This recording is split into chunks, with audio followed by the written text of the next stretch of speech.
This season, a new hot deal has arrived at Metro. $25 a line for 4 lines with all the data you need and 4 free Samsung Galaxy A15 5G phones. Getting Metro's best deals is easy. No ID required, no activation fees. Get a new number or keep your own. It's up to you. That's 4 lines for $25 a line, plus 4 free phones. Visit a store or go online today. Only at Metro by T-Mobile. When you join Metro Plus Tax, for a limited time and subject to change. Max 1 offer per account.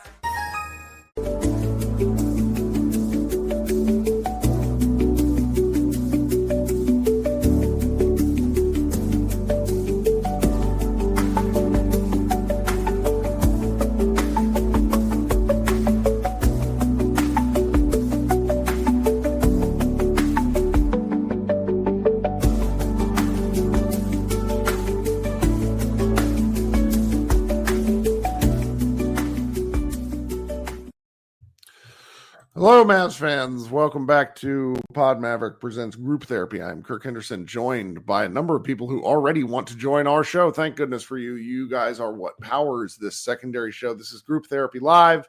I'm just going to kick it immediately to my man, Brian Roby. How you doing, buddy? I'm feeling sweet relief. This nightmare, for now, is finally over. Well, That's what... how I'm feeling. Do you want to talk about the game? Do you want to talk about the season? Yes. Well, you have takes. You always have takes. Tell me what you're thinking. The game, look, man, and people are already online doing it. It's fine. I don't want to hear about the 40 points that AD scored in this game. I don't like. If you go and you actually look at that box score, if you watch the actual game, I saw plenty of people tweeting, "Oh, he has 40." I couldn't tell. It looked like he was playing terribly. I saw that multiple times down my timeline. His shot looked That is the good, but correct his reaction. defense was so bad. Defense was completely lacking in effort. Mm-hmm. He was unable to create advantages for anybody else to take advantage of. That's partly why, other than PJ playing out of position, like PJ looked like complete dog shit today. Lively also was like a 0 on offense. You weren't really getting much out of anyone that wasn't, I don't know, Brandon Williams, Najee, really. Like it was genuinely heartbreaking to see what guys who were on a team that went to a finals last year or were on a team that looked like it was poised to go back to a finals or at least to a Western Conference finals, how they look now. And it's just because, they didn't have that one playmaker that really set the table for everybody. It was kind of embarrassing. It was pretty bad. And if you watch that game and you tell me AD had a good game, I'm telling you, you didn't watch that game, man. He was loafing. But I'm also not killing him. I'm not killing him, but I'm also not ignoring what I saw. He was definitely limping because he was hurt. He either had something new that developed in the game, which can happen sometimes with Anthony Davis, which is why you don't trade Luka Doncic and then kick his back end on the way out saying we need players that are going to be here and play. Don't take a vacation with us. All right. That's why you don't say those things when you trade for Anthony Davis.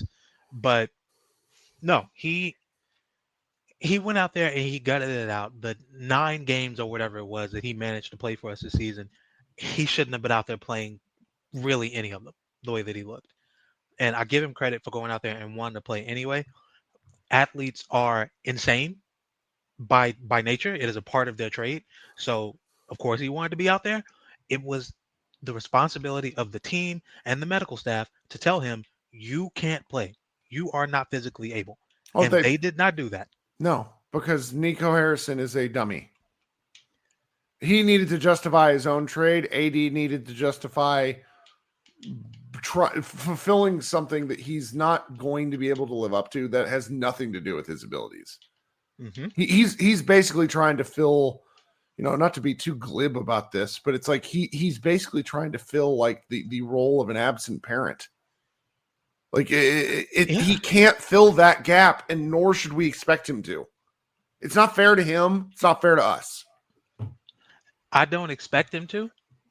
Just as you said, I'm talking like he had 40, and I'm talking about how he had a bad game because everybody around him had a bad game. Floor.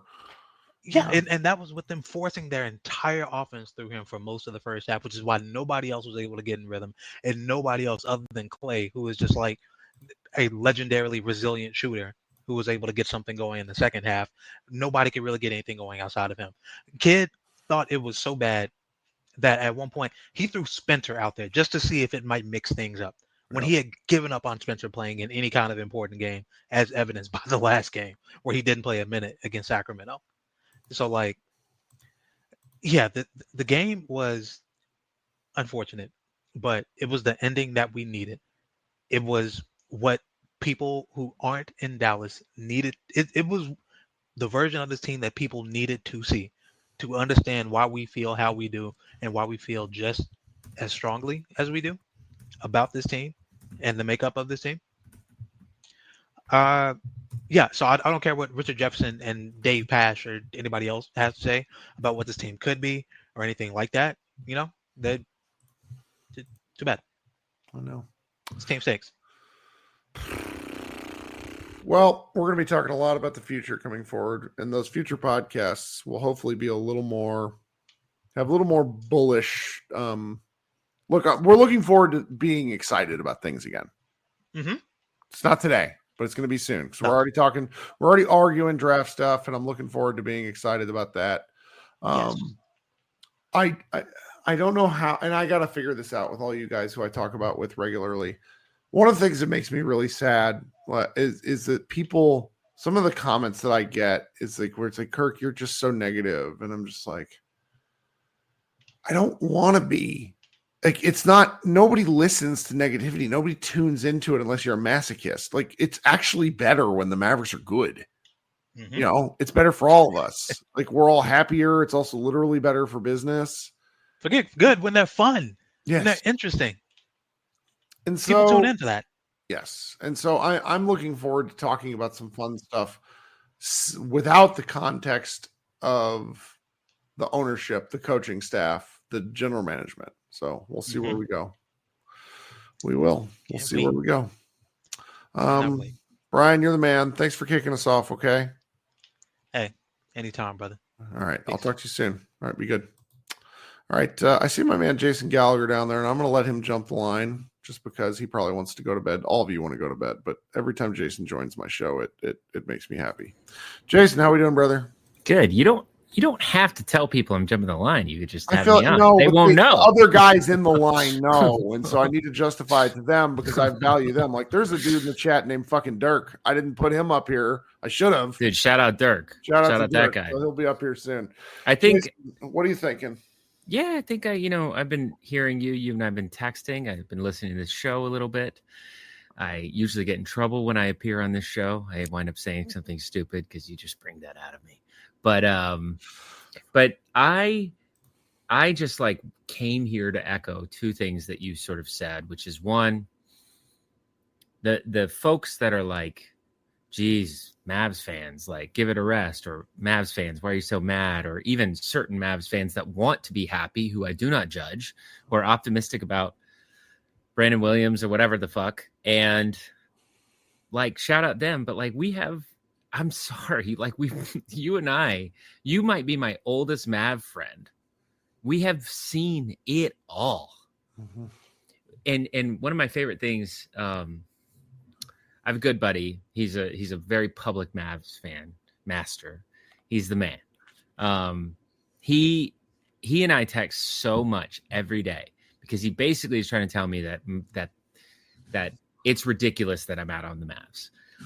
And his case is actually my favorite case because he's like, he's basically like, the Mavs have been the most embarrassing franchise for a while. That's his case. He's like, they're the corniest franchise in the world. They have it started with the Mavs, man.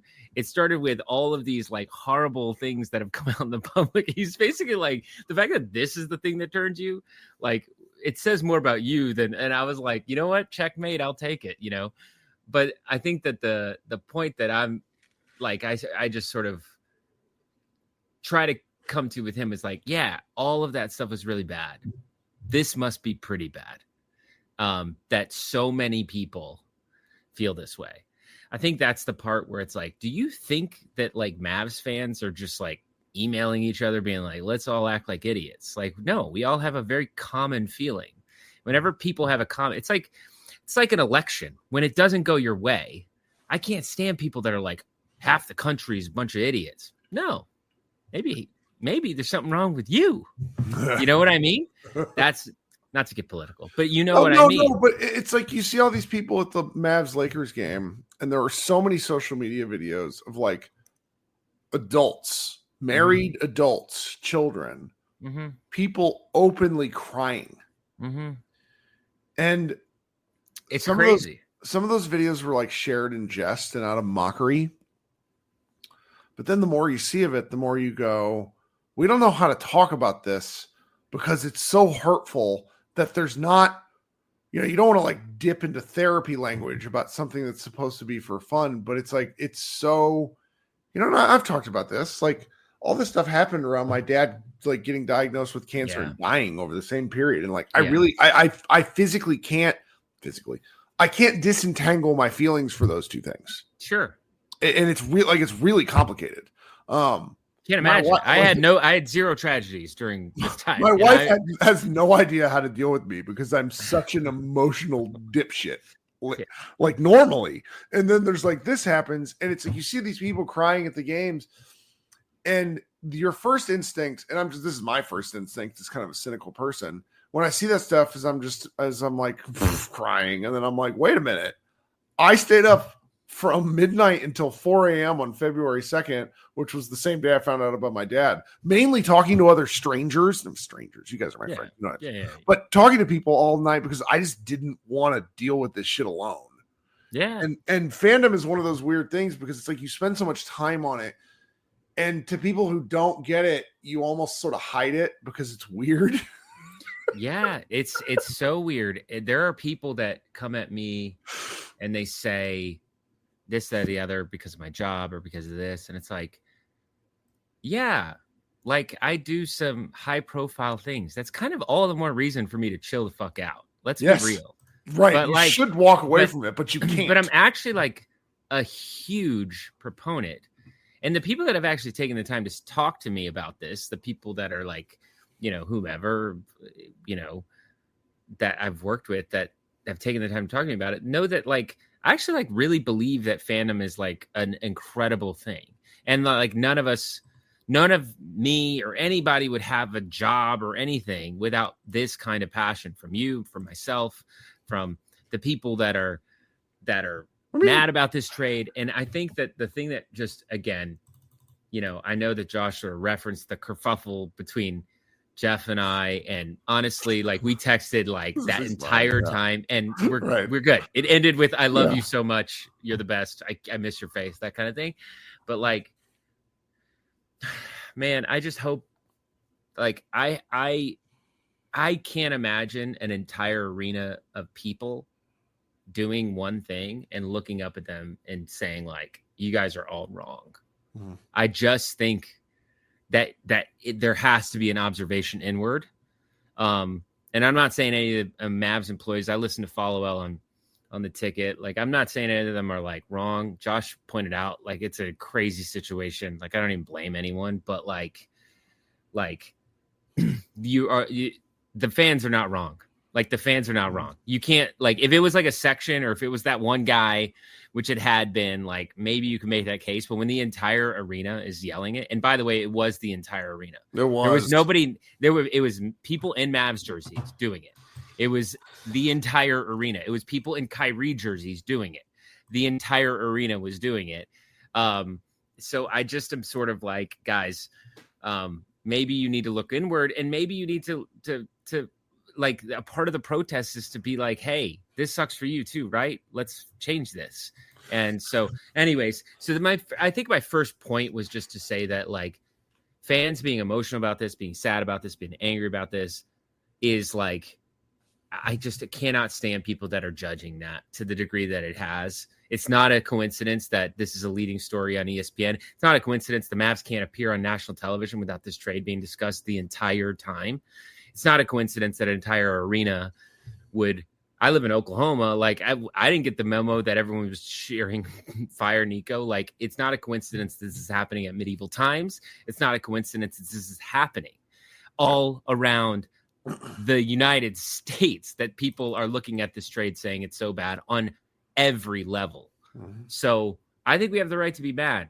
I think that fandom is a beautiful thing. It's something I have a real connection with my whole family. I've met real friends through this thing. You're a prime example of that.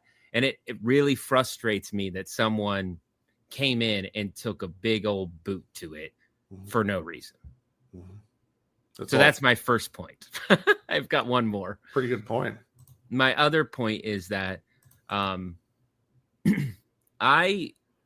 chant fire Nico, it's kind of like a little bit of a meme now. You have been very vocal about firing Nico. I have been vocal. I went on the DLLS show on Luca's return game, in which I was like, I think the first step is they have to fire Nico. And Stein looked at me and was like, really? And I don't think he was like questioning it. I think he wanted to know my thoughts on it. And I think that, but there have been people that have questioned it and are like, why would you fire him? Guys, like, I really think it's the most obvious first step. I mean, I was sitting here watching the game and I was watching Mavs fans calculate the lottery situation by like a little bit of margin. And the whole time I'm thinking, and I see fans chiming in that are like, why the hell would we trust this guy with a lottery pick? Like, what? Why would you trust this guy with any asset? He doesn't know how to value assets.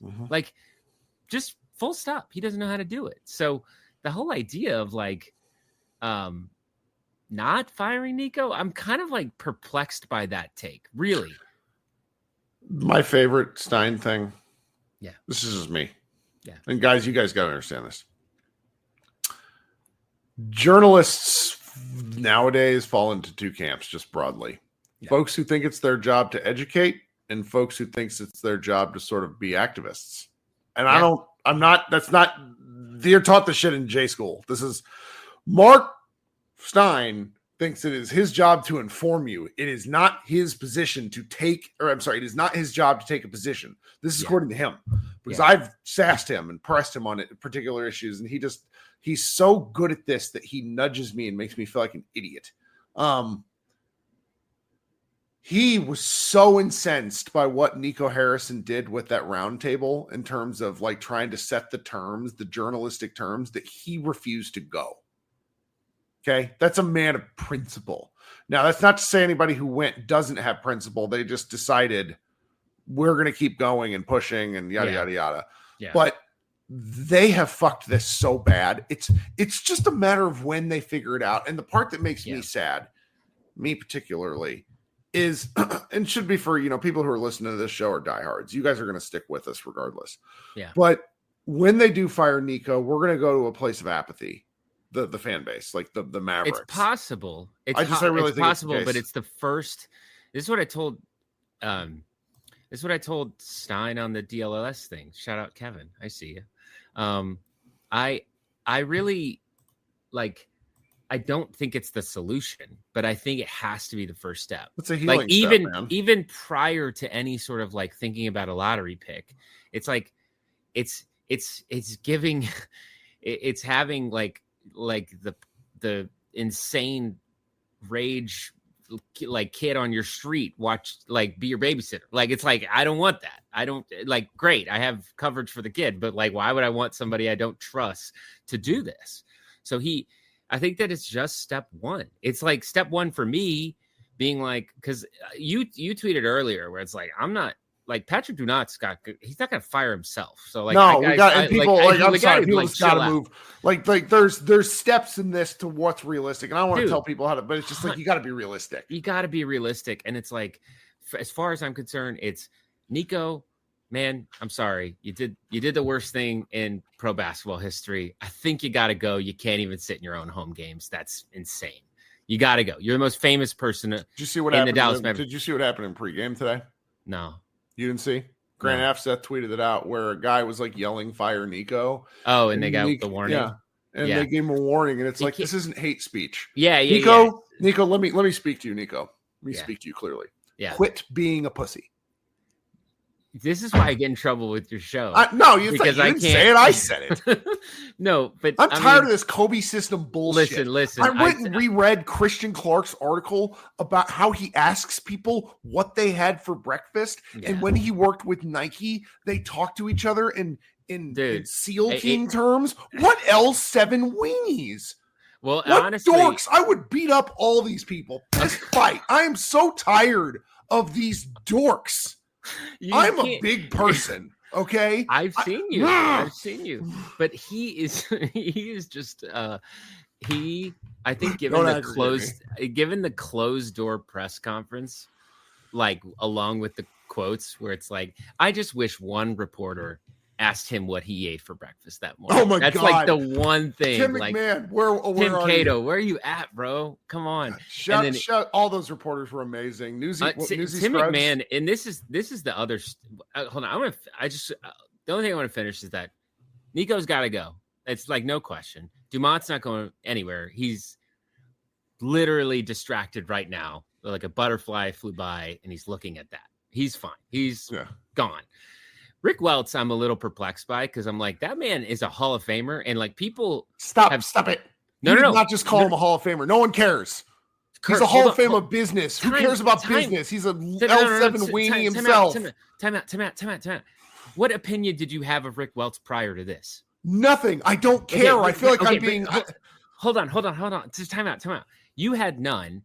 The only, like, some people had positive, nobody had a negative opinion about him. And I'm just sort of like, the people in the basketball space, the people in the basketball space have like literally told me he's like a brilliant guy. He's like responsible for so many things that we love about the NBA. And I'm like, great. Well, this generation is going to be like, who the fuck is that guy? And I'm like, if I were him, I would just get the hell out. What are you staying? You don't live in Dallas. You don't care about Dallas. Like, what are we doing here? So that's my take on that. And then obviously, like I said, Patrick Dumont's not going anywhere. So it's just fans like, let's stop with the like, well, Patrick Dumont also has to go. If you're going to say Nico has to go, Patrick Dumont has. No, I don't. No.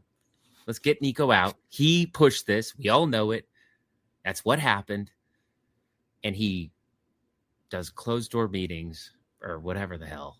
That was amazing. He sucks. I mean, he just sucks. Everything he's done thus far, too, just is a bad show of judgment. He sucks. Like, I don't know what to tell you. That's all I got. You're the best. Jason is a EP on some of the biggest projects in NBA super fandom. You are producer with the Steve Nash LeBron James podcast, which is really good, and I hate that it's really good. Do you understand what I mean by that? He's just I get it. I do like hearing them both talk basketball. It makes me feel so stupid, but that's why you should listen to the show, because sometimes you're like, guys, I could do that. No, what these guys do, where they operate, they're geniuses, and they break it down, and it's really worth listening. Do you got anything else you want to promote while you're here? No, that's it. We have some really, really fun, big episodes coming soon. So good. I hope playoffs just in time. I hope people pay attention to it, and to the Mavs fans out there, like whether you're still like cheering for the team, or whether you're taking a break, or whether you are done, but you're still kind of lurking like I am because you just can't help yourself. Shout out you. It's tough. Shout out Kirk. It's been a long fucking few months. So appreciate you, buddy. Appreciate all the, like, I do like sincerely appreciate the Mavs employees who have been put through hell. Yeah. So yeah, I hope everybody has a really restful summer. That's like my prayer. Hags, have a good summer. Hags. All right. Be good. Talk soon. See you, buddy. Bye. Coming up next is Zach. Zach, how are we doing, friend? Thanks for waiting. Oh yeah, of course. It's no problem, Kirk. Man, I just want to know, where do we go from here? So it's a great question. I think you have kind of two paths to take, maybe three. The first would be if you think they're going to sort of stand pat and just have Nico as the general manager. The thought becomes, how do they rebuild around AD? Do they use the draft pick? Do they trade the draft pick? if they actually, that's one path. And if they trade the draft pick, you sort of have to think they're going to really try to triple down for Kevin Durant, which is a very interesting proposition. The second path is they get rid of Nico Harrison in some way, shape, or form. They hire one of us to be the general manager because Nico's made it seem like anybody can do this job. And then we sort of look ahead to the draft. And the draft becomes the deal where the Mavericks are, I think, 11th or 12th, depending on a coin flip. They might have the same percentage chance for the top 4 picks. And then you go from draft lottery on May 12th and see where they land. And then you go from there. This draft is a very fun one with a lot of maybe 1 or 2 kind of star level talents and then a bunch of really good players. And so I love the draft. It killed me that the Mavericks never cared for several years. So we'll see. And then I think the third round has to be kind of something in between where maybe they don't trade the pick, but they keep Nico. I just don't know. I mean, the Mavericks salary cap sucks. That's like a dirty little secret that we don't want to really talk about. And because no one, like, I don't know, I'm not an accountant and I don't want to be an accountant to follow this team. So what is your preference?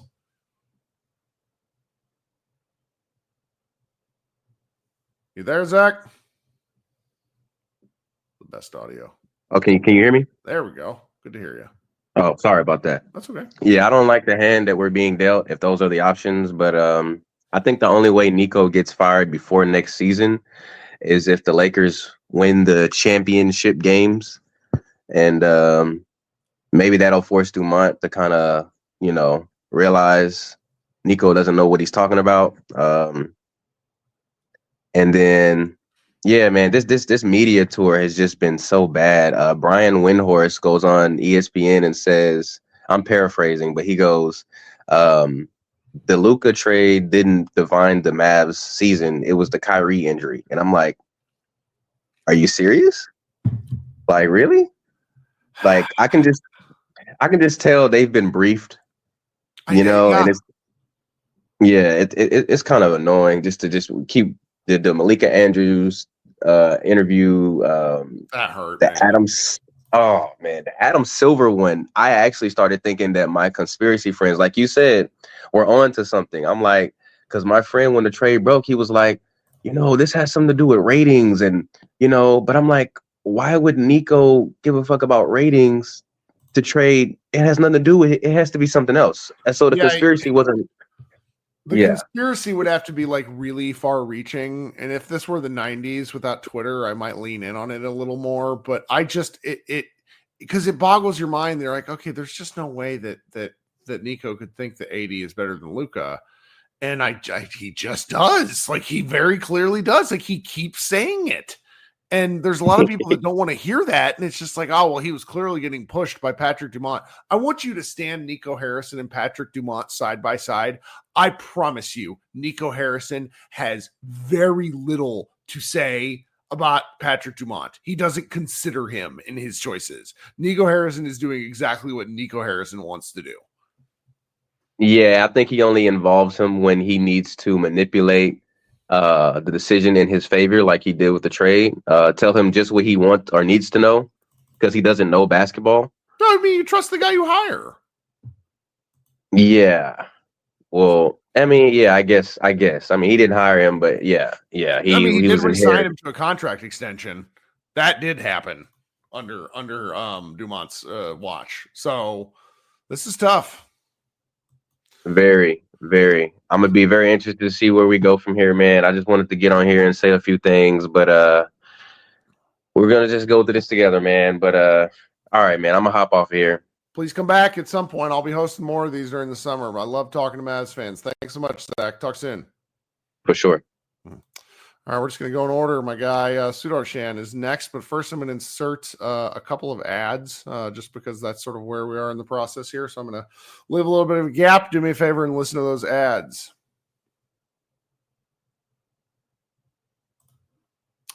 Welcome back to Pod Mavericks Group Therapy. You are joined by Kirk Henderson and now Sudarshan. How you doing, buddy? Hey, Kirk. Are you like done now? Is it relief? No, because there'll be another story. there'll be something else. I mean, you have to deal with me in Mavs Moneyball Slack. Like my brain never really turns off to this. Oh man, the Monday morning story from Tim McMahon is just going to create another implosion. I mean, in some ways, I can't wait for it. But in some ways, I'm just dreading the depths of stupidity that we're going to have to read about. Yep. No, that I'm glad you actually mentioned that. I briefly put that out of my brain. Tim McMahon says his big sort of empty the clip Mavericks piece is going to come out and expect a lot. Like from what I understand in my limited capacity, I just think what you're going to see is a lot of organization that went out of its way to marginalize Dirk Nowitzki. Yeah, that's going to be real upsetting. If there's anything that Nico has shown over the past week is how little he gives a shit about Dirk. I mean, the only thing that matters to him is Kobe and nothing else. So, yeah. But I mean, to build on a couple of points, which I think you and Josh touched on at the end of the podcast, the amount of glee on Adam Silver's face during the Pat McAfee show or podcast or whatever the crap that is does not dispel the conspiracy theorists from thinking about, I mean, he engineered this entire thing, or he's at least like reveling in the kind of chatter post trade. Yeah, I mean, I didn't love it.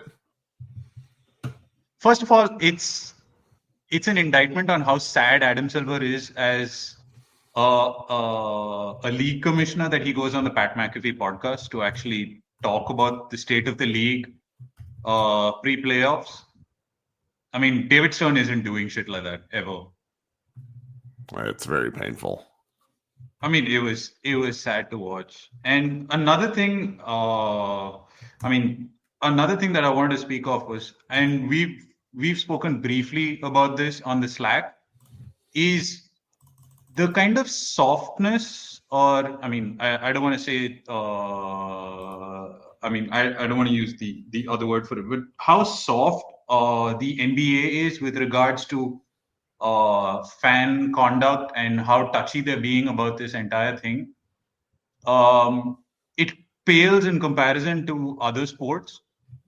Like we've spoken about European football, right? Like I told you about how crazy their chants are during the games. And it's insane the lengths to which they go to and how personal they make certain things during games. Like, so I mean, as an aside, like I follow Manchester United, right? We've been in like a 10-year malaise of loserishness as a fan base, and the first thing that you hear from opponent fans when you're losing is you're getting sacked in the morning. That's the first thing that's directed towards your manager. That's right. And this isn't some 20,000 person crowd. This is 80,000 people who are yelling their hearts out, saying you're getting sacked in the morning. So great. And it's hilarious to some. And I really, if you want some entertainment, I urge you to follow this account on Twitter called Troll Football. It's the best. I mean, it's hilarious. But the other thing that, I mean, and that's really relevant in this thing, and I mean, I'm actually thinking of writing something about this, is as a United fan, we collectively hate our owners, who are the Glazer family, who also own the Tampa Bay Buccaneers. And over the past few years, you've seen a lot of protests against the Glazer ownership, and there is not one home game in Manchester that is played without the fans chanting, "We want the Glazers out." And the kind of malaise that seeps into a fan base, right? Yes. When the entire crowd is chanting either for your ownership to be fired, or your front office to be fired, or the general dissatisfaction towards how the organization is being run, it just seeps into every corner of not only the organization but the on-court play. Sure. So I think we saw that in certain respects. Yeah. So I mean, I know that Skin and and Followell and Coop and Damaris are all like, doing their best to actually like defend the organization in a lot of ways, and in some ways they can't, that they're organization employees. But I mean, Followell in some case also, as a huge European football fan, should be cognizant of the fact that this isn't a small thing that you can just dismiss and tell people to pipe down. This is just going to get worse, and the worse it gets, the more that it's going to affect the team, not just the fan base. I mean, it's going to affect the team, and it's like you pointed out, it's just going to lead to, I mean, years and years of apathy. There's an existential element to it, and one of the things, American culture, sports culture in particular, just leans towards the cynical, because everything in our society is transactional. Just happens. It's part of it. It's not a criticism, it's an observation. Yeah. And one of the things I don't think Nico understood is he's just like, well, if I traded the guy at the start of a 5-game road trip, people are going to be mad at me, and then I'm going to be home and everything's going to be fine. And instead what they did is they basically behaved like a totalitarian regime at like the end of not understanding that they're about to get deposed. And it's that, like, the only going to get worse part is true, because it, like, Nico, like, it's amazing how bad he's been at this. He's terrible. I mean, I'm sure there are going to be courses written on how not to PR in the future. Based off that press conference was not supposed to go that way. Like, you just know it. Because they started off talking about the fucking arena. It's like, nerds. So annoying. Like, who gives a shit about something that is 6 years? Okay, so as an architect and a designer, my dream would be to design a stadium for the Mavericks, right? Yep. I mean, but I'm kind of an irrelevant architect in India over there, so that's not going to really happen. But that's a different matter altogether. But I don't give a shit about talking about stadium design that's going to happen in 2031 when my team is imploding after they've traded away the best thing that's happened to the franchise in a decade. It's really something, buddy. It's ridiculous. And I know we've harped on this, and I know we've pointed this out multiple times. This trade would not have gone down so badly as it has. I mean, yes, it would have been still as terrible, but it wouldn't have gone down as badly as it has with the fan base if they'd shown some semblance of maturity and said, guys, we understand the pain. We understand how bad you guys feel. But in some cases, Rick Wells is saying that we'll do our best and all of these kind of stuff and all of this kind of stuff. And they didn't just shit on everything, saying that you guys don't know what you're talking about. Yeah. We know better. Luka is ass. AD is the best thing to happen to this team. And you guys need to listen to what we're saying. That's right. Fuck you guys. Like, you've been in Dallas for like 3 or 4 seasons. We've been following this team for over 2 decades. We know better than you what the Dallas culture is. So those comments on culture were wild. Yeah, it's ridiculous. Well, anyway, thanks for waiting. Okay. Hey, no worries, man. I mean, we have an entire summer of discussing the draft. All for it to inevitably meet its end when Nico trades our first round pick for some shitty move or whatever. It's so insane. I look forward to being real mad online. All right, we'll talk soon, okay? Take care, man. Later. All right, coming up next is Ray. Ray, welcome to the show. Thanks for waiting. Hey, how you doing? How's it sound? You sound fantastic. I appreciate you waiting as long as you have. What's going on? No, that's cool. That's cool. I haven't been on in a while, and commend you guys. Truly, not your full-time job, not even close to your full-time job, but this is nice for me. Like, do you know what I used to do before I did this? I talked to my wife until she told me to shut the fuck up. This is so much better. Yeah, but times like these, like the fact that you guys are pulling through through just misery after misery after misery. Oh, it's misery together. And that's what Nico Harrison doesn't understand. Uh-oh. Lost Ray for a minute. We'll filibuster till Ray comes back. There he is. We lost you. Oh, there we go. Cool. But yeah, it's sorry, what were you saying? I was just saying it's like we do all this together. That's part of what makes it nice, even if it sucks. Yeah. And it's funny you mentioned that, because that's the part where I get a little bit of fan guilt for myself. Why? Because I am in the Jason Gallagher lurking camp since the trade. I have to be completely honest. But you're here on a Friday night, well, on a Saturday morning at this point. So like you're not lurking that hard. You're just you're taking a couple of weeks off, taking a couple of months off. I actually think that's healthy.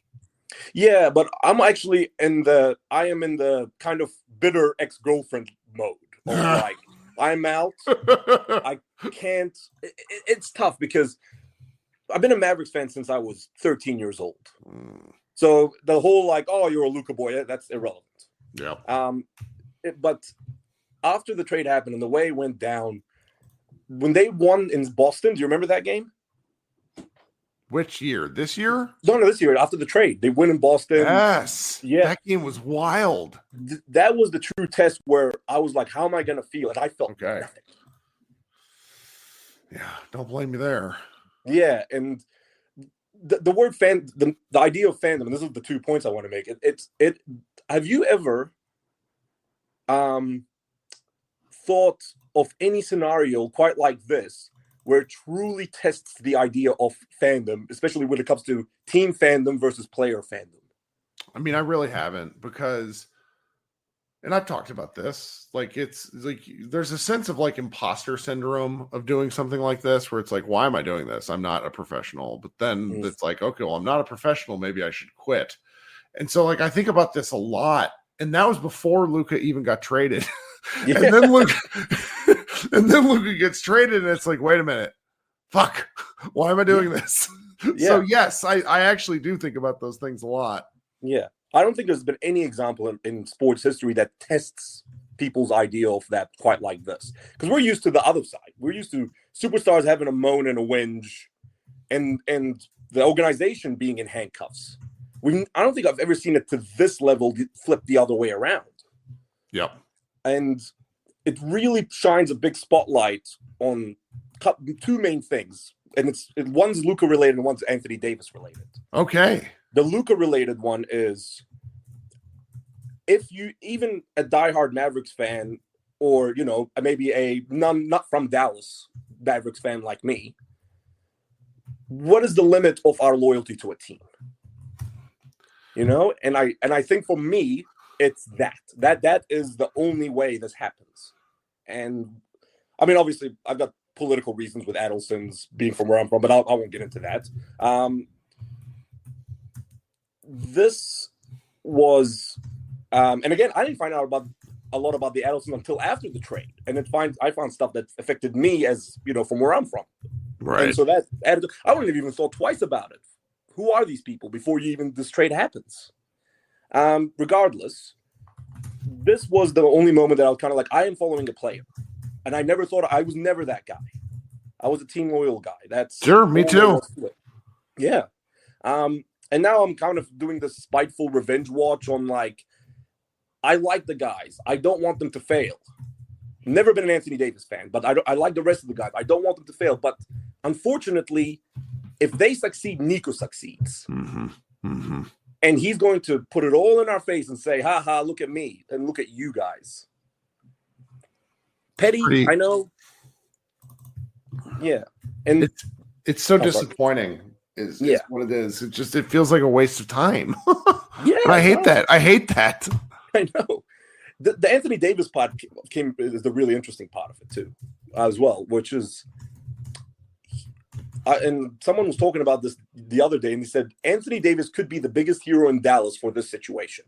Yeah. And I thought, and I can't remember which podcast said this, but I thought it was going along the lines of, Anthony Davis will play great if he plays great, and then we win 2 championships, et cetera, et cetera, et cetera. He said the opposite. He was going like, Anthony Davis could be our biggest hero if he says, get me out of here. this. No one wants me here, or a limited amount of people want me here. Not like Luka. Why put myself through it? Why put everybody else through it? There's a part of me that goes, that would save a lot of misery. Yeah. I don't know what you think about that. I'm all over the map about it. I think I need a week to really simmer and then think about what's next and then see if anything actually comes of this. Because like in my heart of hearts, I'm watching the game tonight and they got beat so badly. Yeah. And so thoroughly that I have to imagine there's got to be some buyer's remorse.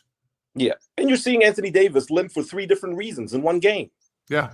And honestly, that's just the player who he is. And a lot of people don't want to talk about that, but it's like he's played the same number of games as Kristaps Porzingis the last 5 years. Yeah. You remember Kyrie that? Irving has missed a minimum or on average of 22 games a year before he got hurt. Like this team is not built to be the kind of team that Nico Harrison wants them to be. There's a Kevin Durant comp to this actually that came up in my head yesterday. Do you remember when he mercenaried free agency his way into Golden State? What happened with him? 2 Finals MVPs. They didn't have to lose any big time player for him, right? Yeah. 2 Finals MVPs, 2 championships with the Warriors, and correct me if I'm wrong, but wasn't the fallout of him leaving is because he wasn't as loved as Steph Curry was? Yeah, it was almost too boring. So it was almost too boring. He was. But that's the that's the other part of fandom that's real interesting in this whole thing. It's even someone like Kevin Durant, who came into this team, and then they didn't have to lose anybody that was going to make them mad. Yep. 1, 2 championships, 2 Finals MVP, and you still have a fan base going, "Hey, we didn't like you as much as Steph, but thanks." It's a tough deal, man. Yeah, and with Anthony Davis, it's the complete opposite situation. So it's like how is he going to earn that? It's tough. Yeah, it's so depressing to think about. Yeah. Ray, you got anything else for us? No, just circle back to the first thing, which is like I'll still tune into you guys and kind of we'll see be now. In the background, sort of like, hey, respect the fans and sticking through it and stuff like that. But let's hope for a better future. At some point. Thanks. Ray, thanks so much for waiting and thanks so much for your comments. Okay. All right. Appreciate it, man. All right. Coming up next is Johnny. Johnny, hope you're ready to chat. Johnny, what's going on? Hey, Kirk, can you hear me? I can. You sound great. Tell me what you're thinking tonight. Oh, man. Well, let me tell you something first. I want to give you and Josh your flowers for what y'all done. And you don't know how much I tremendously enjoy your articles on Mavs Moneyball. Everybody that is a Mavs fan, and I read a lot of different periodicals. I read a lot about basketball and sports, and I swear to God, man, your articles really hit the nail on the head every time. And what a good job! Really I normally sort of downplay positive comments, but our side has really kicked ass this year. You're correct. I mean, it is. And I'm not one to, and I really appreciate this forum that you have for people to call in, like kind of a therapy, like you say, group therapy, and you spending time with the fans is awesome. And you doing even the most mundane and ridiculous games where, Spencer Dinwiddie basically, is 0 for 15 or something, and you have to discuss that. And I just, but your articles are absolutely amazing, man. I want to really, and I love your different appearances on other platforms. I saw you on DLLS, and it's great. I just really want to appreciate it. But thanks, man. I'm conflicted about Luka because when he played with the Mavs, obviously he was my favorite player. Sure. I mean, I wanted him to get as many champions. I wanted to get 1, 2, 3. I wanted to get him so many championships. And now he's with a team that I despise. I hate the Lakers. It's really hard.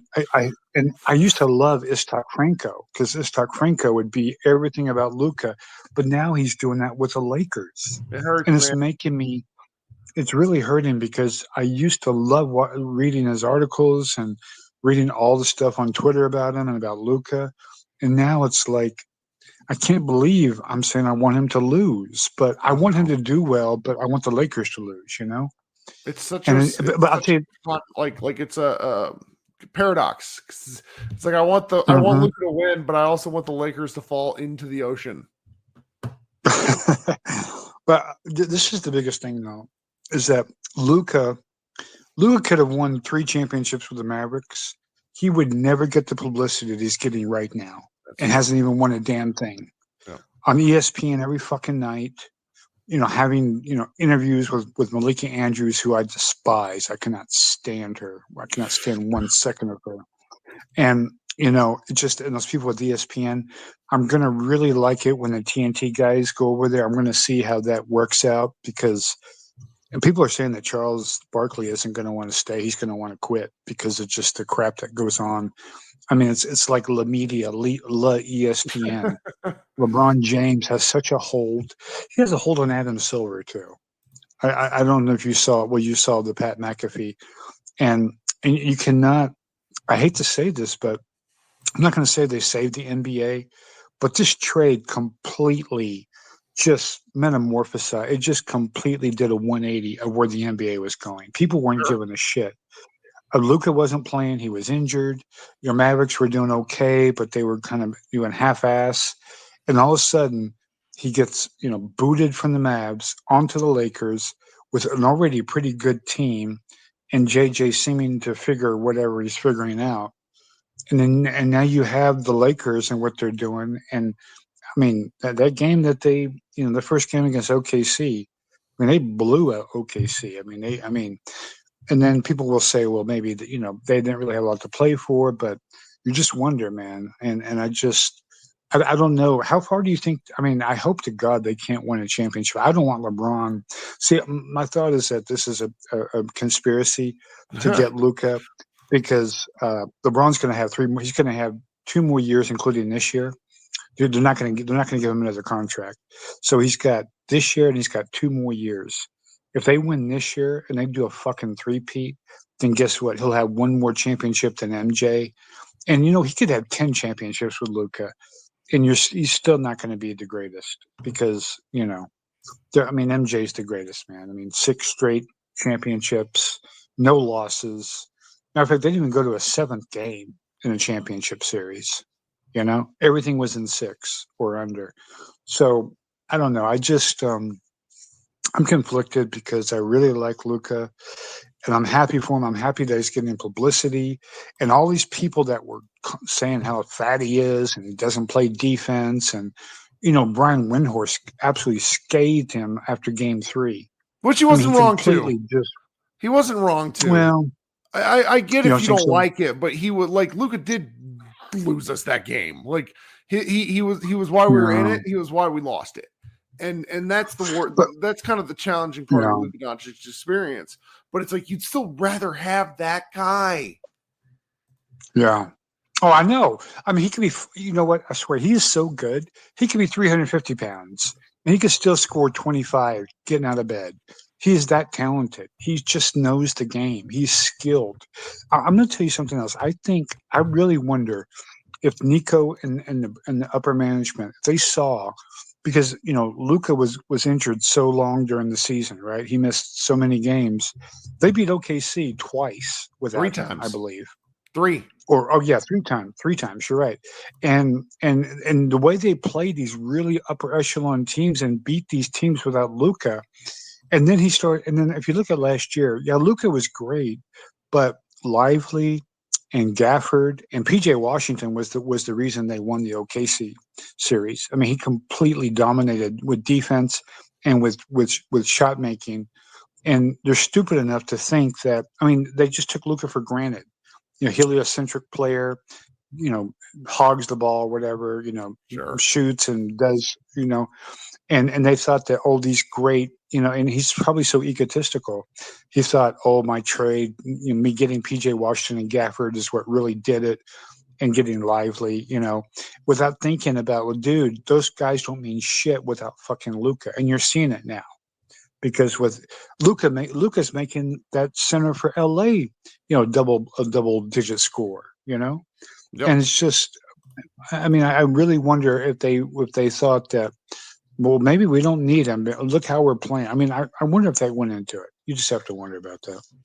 It's a tough one, man. Well, thank you so much for waiting and hanging out. Thank you, man. I appreciate it. Appreciate all you do. Keep up the great work. I hope you don't. I mean, I would understand if you no longer do this. I wouldn't know what to do with myself, man. Every time I think about quitting, I'd be so like, I message people. Like, coming up next is our guy Isaac at Mavs Moneyball, and he can attest to the fact of how annoying I am over the course of the day, being like, "Hey guys, anybody want to write about this?"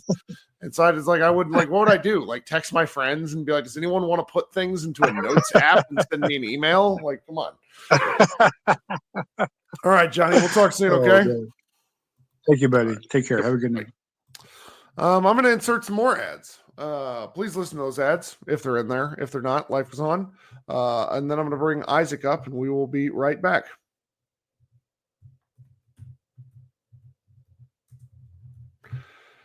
Welcome, Isaac, to the show. It's Kirk Henderson at Pod Maverick Group Therapy. Isaac, it's late at night, and you're talking to me. Thanks so much. What's going on, buddy? It is very late. Can you hear me? I can. You sound good. Perfect. Yeah, season's finally over. I texted my friend as soon as the final buzzer sounded that war is over and we can all start to heal. I'm going to play that song after I get off this stream. But very good. Very good. The only thing I care about right now is 1.8, and that is the percentage chance we have to land the number 1 overall pick. That's all I care about at this point. I don't think Nico's getting fired this offseason. I want it to happen, but I don't think they're going to admit that they were wrong that soon. So let's just get a number 1 overall draft pick and pray that Nico is fired in the next 5 years before he trades him for a 36-year-old Joel Embiid. You know what I should do, Isaac? We have a couple of guys on the staff from Mavs Moneyball that really like math and gambling. Maybe I should ask, because I don't make anyone do anything.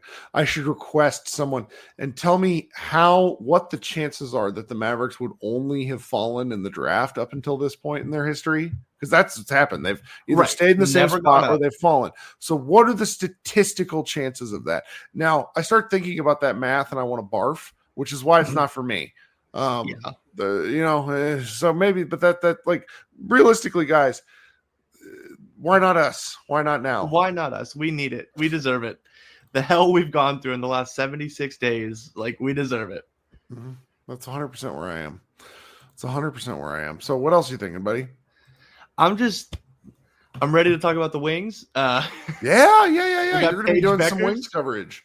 I will be. Season credential, ready to get down there and get talking. How do we say her last name? Because I've not heard it enough out loud. It's Beckers. It's Beckers. Okay, good. People want to say Weckers. It's Beckers. The U is basically silent. Guys, Paige Beckers. Paige Beckers is one of the nastiest basketball players to come into the league. She's immediately going to make a difference. And if you just like basketball, I really recommend you tune in and watch, because she makes people look silly and she does it with a smile.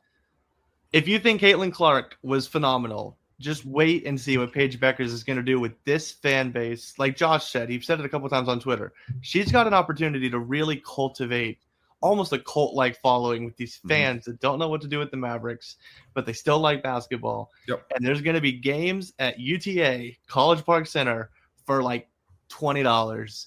You can get in. There's no bad seats in a 7,000-seat arena, and you will get to see one of the best women's basketball prospects in recent history, really. It's going to be really fun. Their last year at UTA, I'm going to be making the drive out to Dallas in 2026. Yeah, there are going to be some fun games at American Airlines Center. My wife already looked into some of those, and they're she was like, "They're this much. Do we want to pay this?" And my answer was no, but I probably will. So yeah, Beckers versus Clark. We get it. I think 3 times. I think we played the Fever 3 times. It might be 4. That's fun, man. So, well, anybody in this? Is there anything else Mavericks wise that you really got to get off your chest? Because Isaac actually texted me and it's like, "What's the live show link? I need to join." Wow, way to expose me for not checking your Twitter. Well, that's fine. Jason Gallagher does the same shit. He never looks at this. He's like, what is it?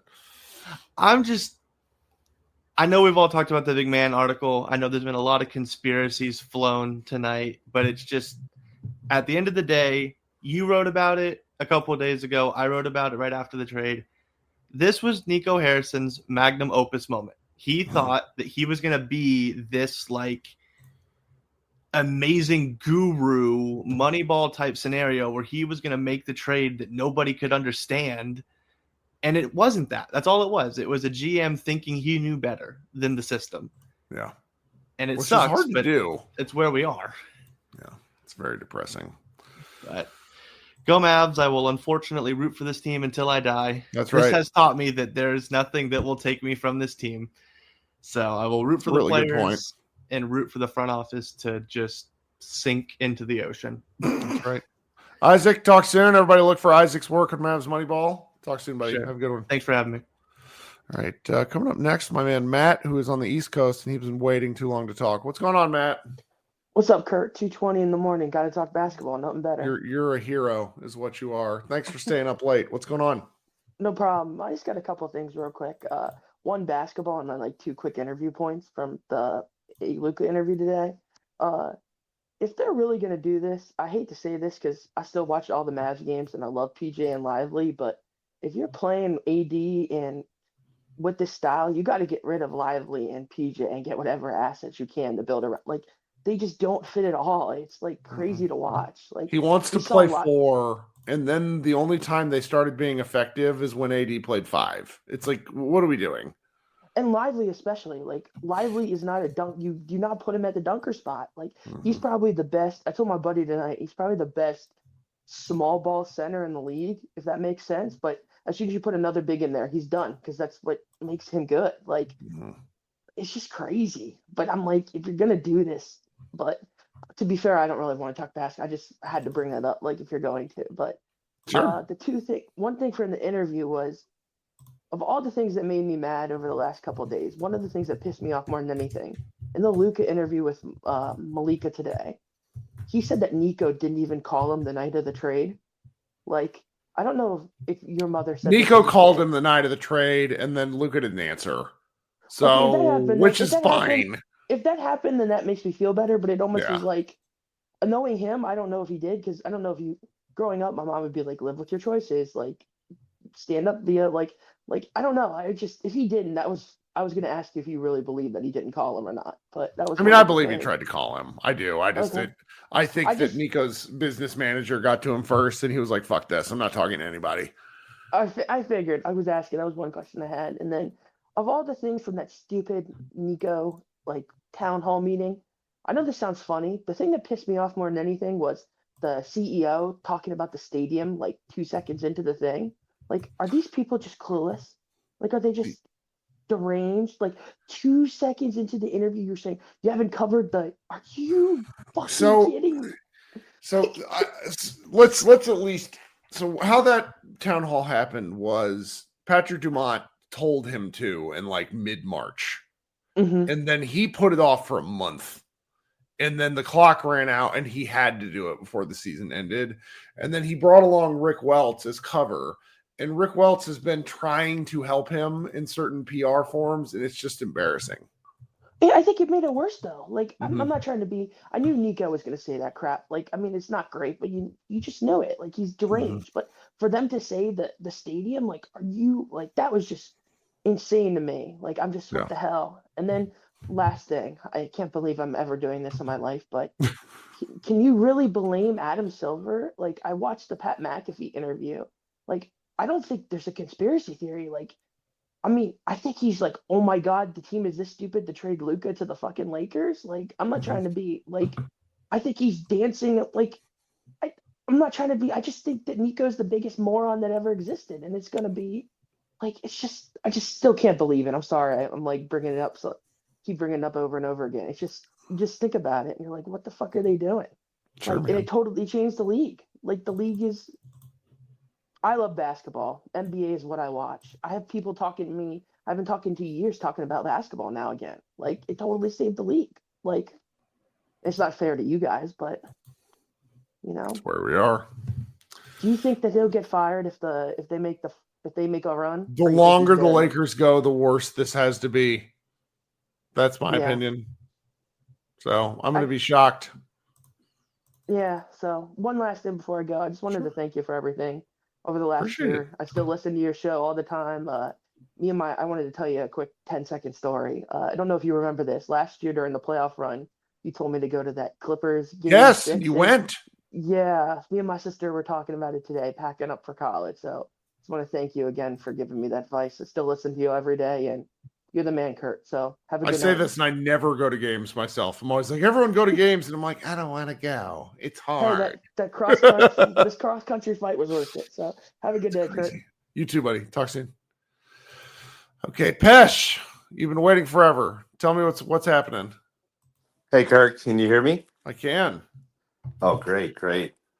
Yeah, I'm a long-time listener, but first-time caller. I've been listening to you for probably at least 6 years. Outstanding. Thank you so much for calling in. What are you thinking tonight?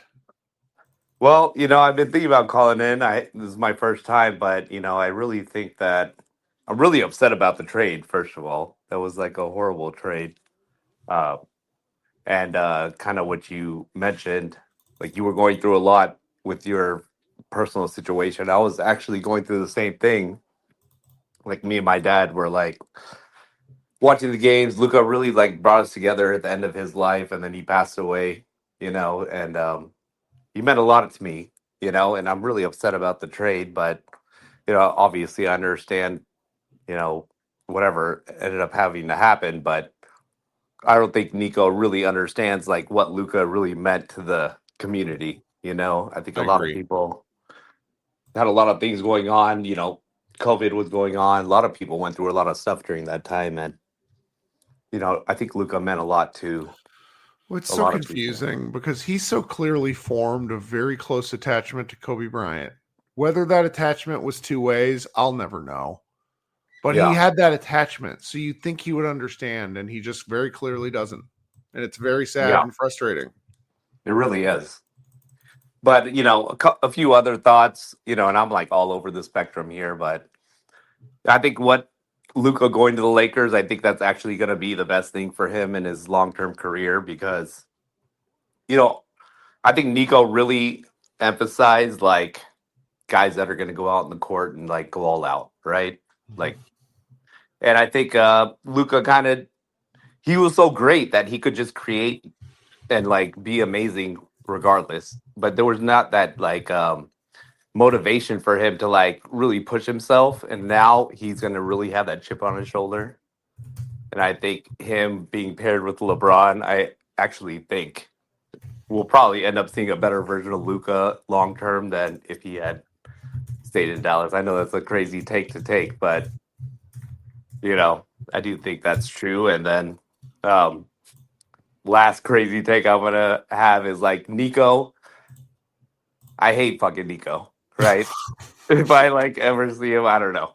But at the same time, before the Luka trade, he has made some pretty good decisions comparatively to like our previous seasons, like our end of the bench. If you really think about it, like Kessler Edwards, Brandon Williams, Kai Jones. These are like great pickups. Like remember our end of benches back in the day? They were like starting for us before, and now he has like loaded the roster. It's just sad that he traded Luka because like Luka with this roster, I feel like we really had a lot of potential to like win it this year.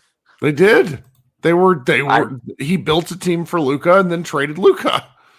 That's honestly why I also think there may even a slight part of me has some percentage thinking that there's some conspiracy going on. Like it literally makes zero sense. He literally built this roster for Luka and then traded him. Like there has to be something more to this story, but that's just my take on things. Well, we're all loud. Well, I'm grateful you finally joined the show. All right, I hope you come back. Oh, definitely. All right, and you guys are doing a great job. Appreciate it. We'll talk soon, okay? All right. Thanks. All right. We got Brian, and then we got Zach. Brian, what's going on, man?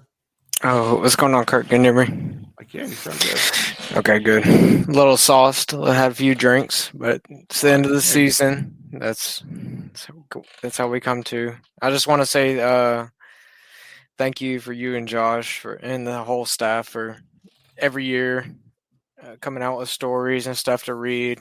I've been a long-time listener. I don't come up on here often. I just listen to the podcast, but listening to y'all, I came on like the green room once, like a while back. Yeah.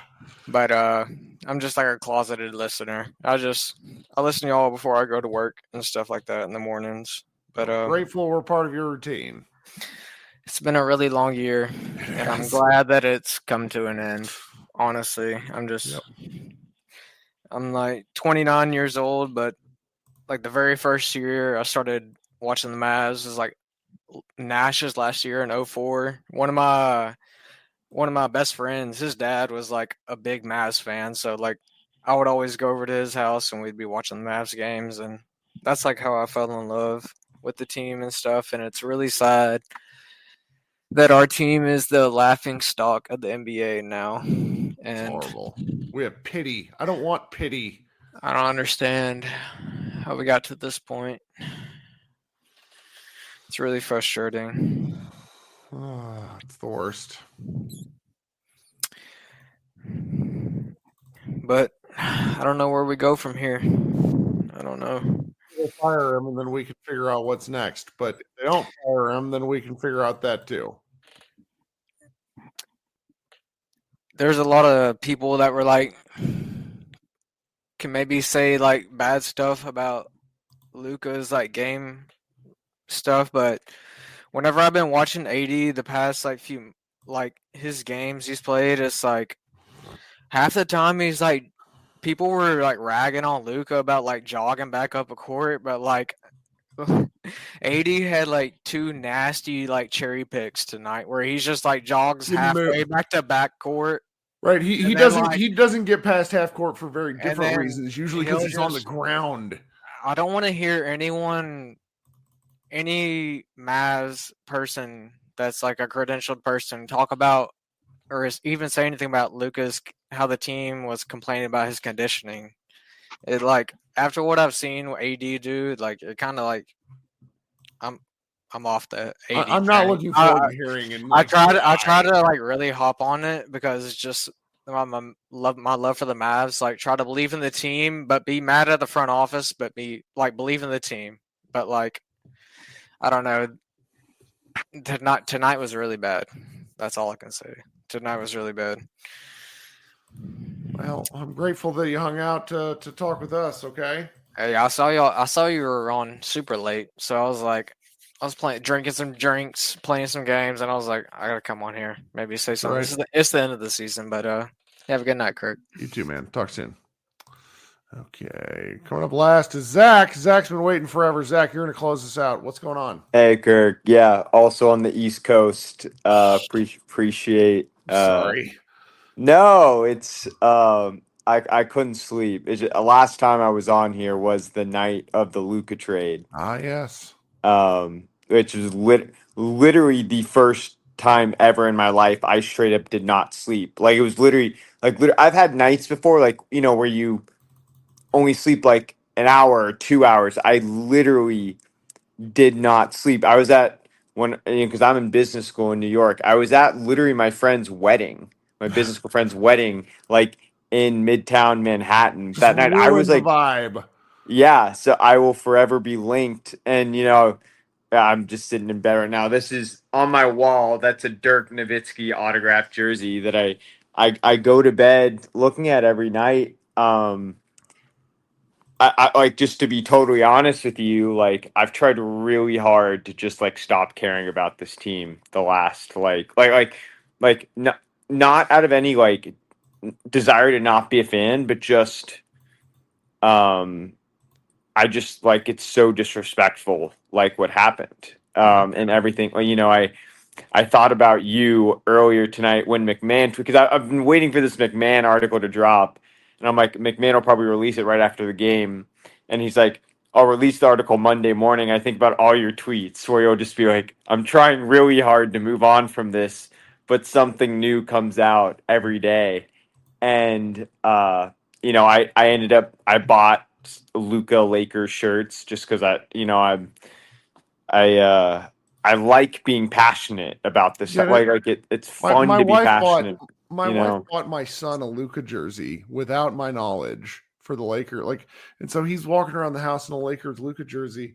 and he's like 9, and so I don't want to like berate him, but I also do want to berate him. Where I'm like, have some pride, and it's just I get it. You want to follow the guy, and it's hard not to. You know, and I guess like a question I have for you is like, you know, as a Brian's 29, Brian was just on. I'm 27. My first.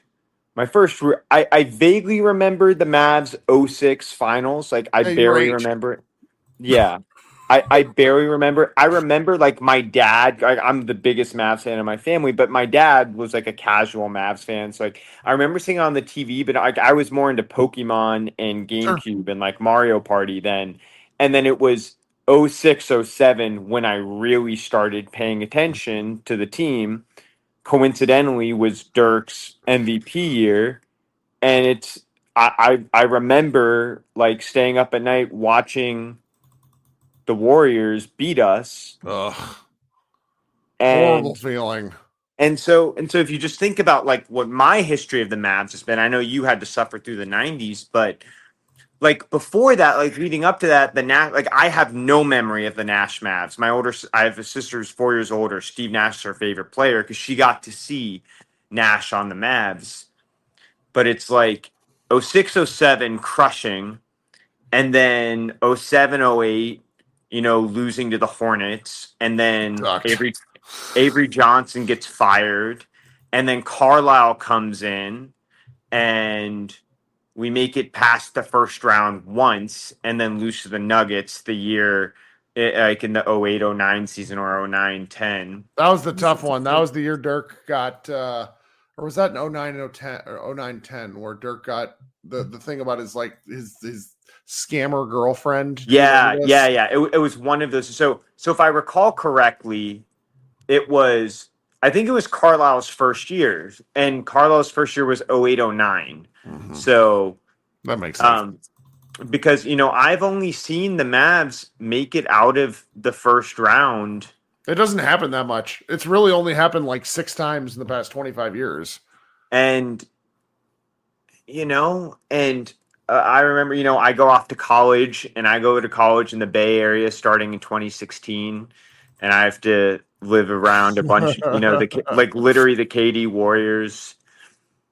I remember, like, and I'm just ranting here, cut me off whenever, but I remember my freshman year in February being so excited seeing that the Mavs traded for Nerlens Noel, like, at the deadline, and being like, oh, this is finally, like, one of the pieces, you know, and this is 2016, 2017, so this is pre-Dennis Smith Jr. This is the season that got us Dennis Smith Jr., and it was fun, like, rooting for, like, the shitty team that, like, hopefully I drove to Oracle to watch my sophomore year, to watch the Mavs play the KD Warriors. I brought my Mavs 2011 championship towel, and I remember I was jawing with Warriors fans, and then, you know, and then we get Luka, and I was like, oh, a whole different thing. It's like a whole different level of awesome. But very quickly. But that's what, like, I felt so validated for, like, yeah, fuck yeah, I didn't abandon this team. Like this team has tortured me more than anything. Now is like the time to, you know, you reap the rewards as a fan. I'm like, this is going to be the best player of my lifetime. I'm going to enjoy these next 10, 15 years. To have that ripped away, not only ripped away, but the manner in which and the level of betrayal, I don't really have it. Like, it's ingrained in me that I root for the Mavs, but I don't, like, I truly say, like, I don't really want to. Like I really, really, really don't want to. Well, there's going to have to be some acknowledgement from the franchise that they fucked up at some part. Dumont's not going to go. He's going to be part of the team. There's going to have to be some acknowledgement from him that a person he employed fucked up, and he's going to, like, that's going to be the first real step. I don't know if that'll be enough, because the likelihood is they're just going to be terrible for the rest of our lives. Not to be too sassy about it. I mean, maybe not terrible, but it's just like striving for the playoffs is like the goal for a lot of franchises. And we were striving, we were championship level. You know, I'm so glad I didn't, you know, when the Mavs made the finals, I bought a ticket to game 4 last year. And when they went down 0-3, I was going to sell the ticket. I was at a summer internship in Oregon, and I was like, I don't want to fly home for it. And I went anyway. I was like, why not? I'll have a good time. And it was an awesome game, game 4. But in no way did I think that's the last time I saw Luka play. Mm-hmm. Like that was my last time watching Luka. So I think it's just well, it's very painful. And if you're feeling, bothered, it's like, I don't know. I talked about this with Jason Gallagher earlier in the show. There's an element of this where it feels very stupid to be this attached to something, but it's also not at all. Like how we choose to spend our leisure time, and it should matter. It should matter. And unfortunately, what Nico Harrison did was look at you and look at us and say, no, it doesn't matter. You are pointless. And that hurts. Yeah, but that's what I'm saying. It doesn't matter in a lot of like my life needs to go on. Like I need to, so I'll let you off the hook here. I know you're tired. I'm all right. Thanks, man. I could go on. I just, Well, come back, because here's the thing. Over the summer, I'll be holding these shows, and like during the summer, sometimes it really becomes let's remember some guys, where it's like I plan to do some shows where it's just like, you know what, I want to talk about Josh Howard for a series of, and and maybe you'll see it, and maybe you'll want to come on and talk about the things you remember. Okay, I want to talk about Pops Mensah Bonsu. Oh my God, absolute legend. And what's his name? Brandon Bass. I remember. I loved Brandon Bass. The mid-range from the baseline. Bass was sick. Brandon Bass. I remember being super hyped or wanting to be hyped about Ricky Lato, because he was like 19 years old, and I was like, this is how committed I've been. Like I know, like Justin Anderson, and I've just put up, and for me, it was like living in the Bay Area, seeing like what the Warriors fans got to experience. Right.